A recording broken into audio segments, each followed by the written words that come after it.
கனமழை குறித்த மற்றும் ஒரு அண்மை செய்தி. ராமநாதபுரம் வேதாளை வலையர்வாடி பகுதியில் மழைநீர் தேங்கியிருப்பதால் குடியிருப்பு வாசிகள் கடும் அவதிக்குள்ளாகியிருக்கிறார்கள். 2 நாட்களாக முழங்கால் அளவிற்கு மழைநீர் தேங்கியிருப்பதால் அப்பகுதிவாசிகள் அவதிக்குள்ளாகி இயல்பு வாழ்க்கை பாதிக்கப்பட்டிருக்கிறது. ராமநாதபுரம் பகுதியில் பல்வேறு பகுதிகளில் மழைநீர் குளம் போல தேங்கியிருப்பதால் வீடுகளை விட்டு வெளியேற முடியாமல் மக்களின் இயல்பு வாழ்க்கை பாதிக்கப்பட்டிருக்கிறது. அது குறித்தான காட்சிகளை தற்போது நாம் பார்த்து வருகிறோம். பொதுமக்கள் கால்நடைகளை பாதுகாப்பான இடங்களுக்கு எடுத்து செல்லக்கூடிய காட்சிகளை தற்போது நாம் பார்த்து வருகிறோம். இது தொடர்பான கூடுதல் தகவல்களை ராமநாதபுரத்திலிருந்து வழங்குகிறார் செய்தியாளர் ரகு. இப்ப வேதாளை பகுதியில குடியிருப்பு வாசிகள் கடும் அவதிக்குள்ளாகி இருக்கிறார்கள். 2 நாட்களாக முழங்கால் அளவிற்கு மழைநீர் தேங்கியிருப்பதாக சொல்லப்படுகிறது.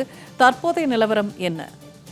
கண்டிப்பா பூர்ணிமா, ராமநாதபுரத்தை அடுத்த ராமநாதபுரம் பகுதியில் கடந்த 2 நேற்று முழுவதும் காலையில் துவங்கி இரவு வரை மழை தொடர்ந்து பெய்து கொண்டே இருந்தது. இதனால் ராமநாதபுரம் பகுதி மற்றும் புறநகர் பகுதியில் நேற்று காலை முதல் இரவு வரை தொடர்ந்து இடைவிடாமல் மழை பெய்து வந்தது. இரவில் மழை நின்றிருந்த போதிலும் தற்போது வரை தொடர்ந்து மழை பெய்து வருகிறது. இந்த நிலையில் ராமநாதபுரத்தை அடுத்த வேதாளை பகுதியில் குடியிருப்பு பகுதிகளை மழைநீர் வெள்ளம் சூழ்ந்துள்ளது.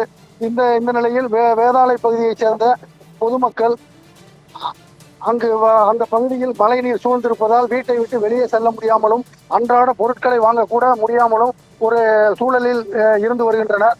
இந்த நிலையில் அந்த மழை நீரை வெளியேற்ற ஊராட்சி நிர்வாகமோ ஊராட்சி நிர்வாகமோ ஊராட்சி ஒன்றிய அதிகாரிகளோ எந்தவித நடவடிக்கையும் எடுக்கவில்லை.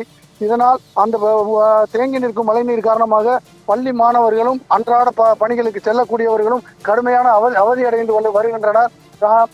வேதாளை பகுதியைச் சேர்ந்த பொதுமக்கள் கணுக்கால் அளவுக்கு மழைநீர் தேங்கி இருப்பதால் அந்த பகுதியை விட்டு வெளியேற முடியாமல் தவித்து வருகின்றனர். இது தொடர்பாக அதிகாரிகள் எந்தவித நடவடிக்கையும் எடுக்கவில்லை. மழைநீரை வெளியேற்ற நடவடிக்கை எடுக்காததால் தனித்தீவு போல வேதாளை கிராமம் காட்சியளிக்கிறது. அந்த பகுதியிலிருந்து மழைநீரை வெளியேற்றவும் சகஜ வாழ்க்கைக்கு கொண்டு வரவும் வேதாளை ஊராட்சி நிர்வாகமும் மாவட்ட நிர்வாகமும் நடவடிக்கை எடுக்க வேண்டும் என அந்த பகுதி பொதுமக்கள் எதிர்பார்க்கின்றனர். பூர்ணிமா, தகவல்களை வழங்கியமைக்க நன்றி ரகு.